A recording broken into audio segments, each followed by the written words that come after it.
Official DJ Nagesh आप सभी का स्वागत करता है।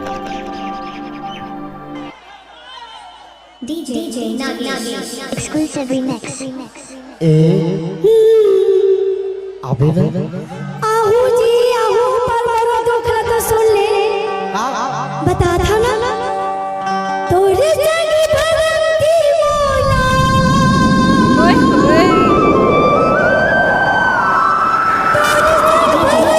अच्छा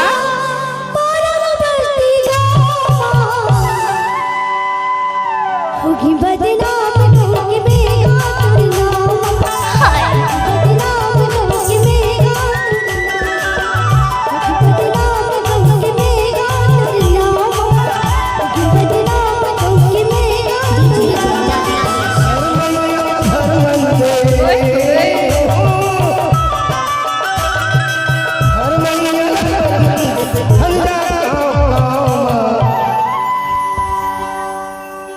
जिंदगी बिता सुधर माया छावा, जिंदगी बिता सुधर माया